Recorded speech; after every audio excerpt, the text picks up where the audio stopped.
Well, welcome back to D-Loney V8 Motorsports here at Burns Brothers Performance. This is the last video for the 56 Chevy.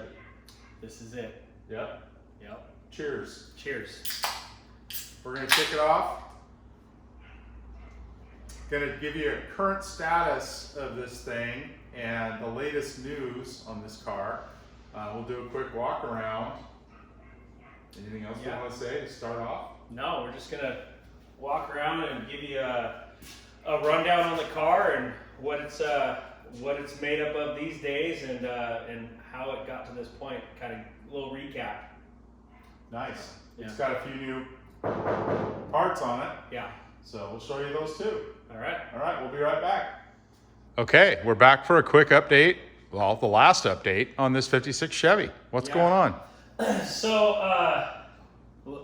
a lot of things have happened since we did our last video. I think our last video was in Roseburg. That's right. And it had the engine out of my El Camino in it.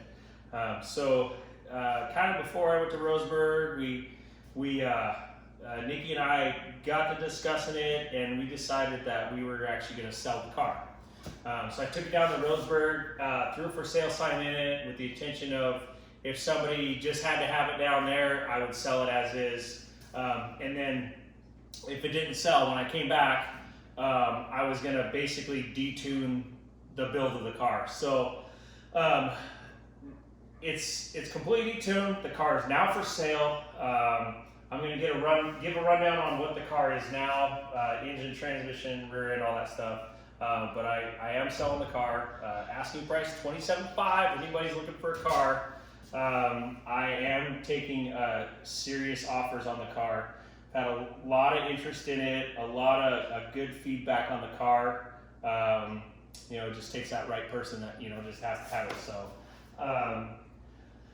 one of the major changes, besides the engine and stuff like that, is the look of the car. Before, it didn't have a hood on it. So this is the hood I got from Fred Davis. I actually got it back from Salem Powder Coat. They stripped it down to bare metal for me, and I got it primed and got the trim on it, and then the front balance is on it now. I actually really like the look of the car with the hood on it. I wish it would have worked out with the other engine, but it was just too tall. I wouldn't have been able to run an air cleaner with the hood. But yeah, so the hood's on it, trim's on it. I added these panels here. These are on it now to aid in cooling. Now that the hood's on it, obviously, so it funnels the air to the radiator. This engine is visibly different and way different than the other engine that was in it. So this is it's just a 454. It has oval port heads on it. It's got an LS6 grind cam in it. World Products intake, roller tip rockers, hollow valve covers. It's still got the fender well headers on it. I still retain the electric water pump. It's got a 750 vacuum secondary Holley MSD ignition. It's a good, just a cruiser engine now. It runs up the road good. You can hop in it and turn the key, it fires up. I haven't put a whole lot of miles on it. It might need a little carb tuning, but other than that, it runs really good for the amount I've driven it so far. So was able to retain the Moroso oil pan on it to fit the chassis. So really happy with the combination and how well it drives up the road. The transmission is one that I got from Brett Davis. It's the old one he used to run in his 55. It's a Bill G transmission with a stage 2 shift kit. Turbo 400? Yes, yeah, automatic. A lot of guys ask me if it had a 4-speed in it, but no, this is definitely an automatic car. I got a 2000 Hughes in it, stall converter. It works really good with the combination of the camshaft and all that stuff. There is a belt crank bracket still on the frame, so if a guy wanted to put a 4-speed in it, that bracket's still there. It was on the frame. And so I just left it there when they sandblasted and powder coated the frame. I said just leave it on there, and so we left that on there. And then it has a custom drive shaft with 1350 U-joints.